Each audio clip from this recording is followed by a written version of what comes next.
இந்த எக்ஸாம்பிள் பார்க்க போகிறோம். எக்ஸாம்பிள் 2.23 10th மேக்ஸில்.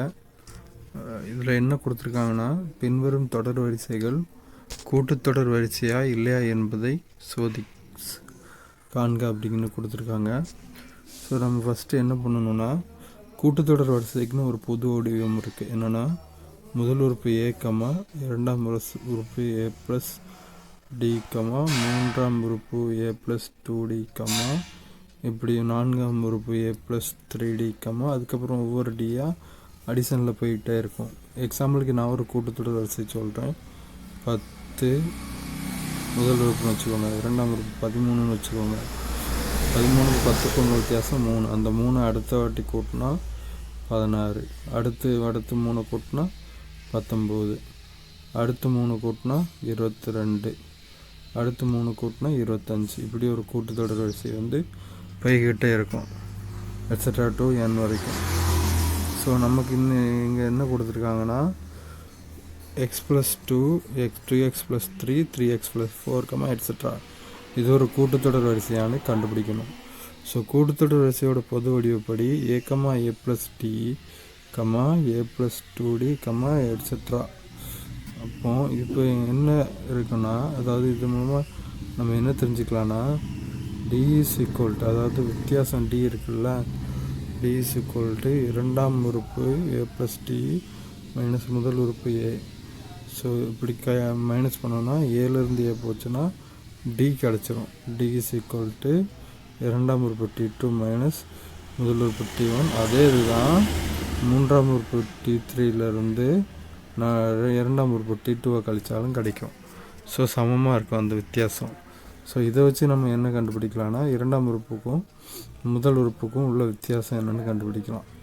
ஸோ இரண்டாம் உறுப்பு 2x+3, t2 minus t1 = 2x+3 minus t1 x+2, x+2. இப்போ ப்ராக்கெட்குள்ளே இருக்குது. அடுத்த ஸ்டெப்பில் ப்ராக்கெட் எடுத்துட்டோன்னா இங்கே -x ஆயிரும், மைனஸ் இன்ட்டு ப்ளஸ் மைனஸ் ஆயிரும், -x -2. ஸோ நமக்கு எப்படி கிடைக்கும்னா, t2 minus t1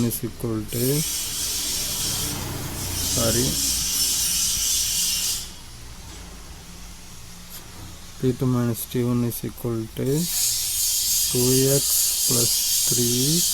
minus x minus 2ன்னு கிடைக்கும்.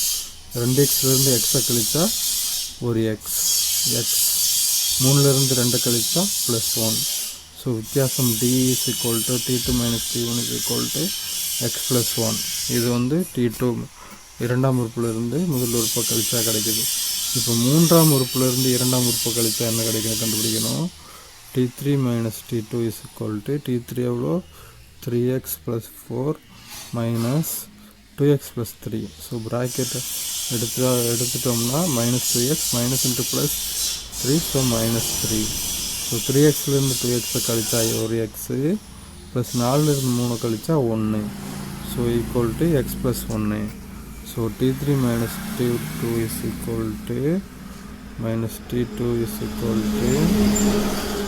x+1 which is t2 minus t1 d. அப்போ இந்த கொடுத்துருக்க கொஸ்டின் ஒரு கூட்டுத்தொடரில் அமைஞ்சிருக்குன்னு அர்த்தம். அவ்வளோதான். இப்போ அதே எடுத்துக்காட்டில் ரெண்டாவது கணக்கு. முதல் உறுப்பு a 2, இரண்டாம் உறுப்பு a + d அல்லது t2 4, மூன்றாம் உறுப்பு a + 2d அல்லது t3 3, நான்காம் உறுப்பு t4 அல்லது a + 3d 16. இப்படி 4 உறுப்புகள் கொடுத்துருக்காங்க. இது கூட்டுத்தொடர் வரிசை அமைக்குமான்னு செக் பண்ணுவோம். முதல்ல a எடுத்து எழுதிக்கிடுவோம். 2, அதாவது முதல்ல t2 மைனஸ் t1 கண்டுபிடிக்கணும். = 4 - 2 2. அடுத்து t2 மைனஸ் t1 கண்டுபிடிச்சாச்சு, எழுதிக்கிடுவோம். 2. t3 மைனஸ் t2 கண்டுபிடிக்கணும். மூன்றாம் உறுப்புலேருந்து இரண்டாம் உறுப்பு கழிக்கணும். 8 - 4 = 4.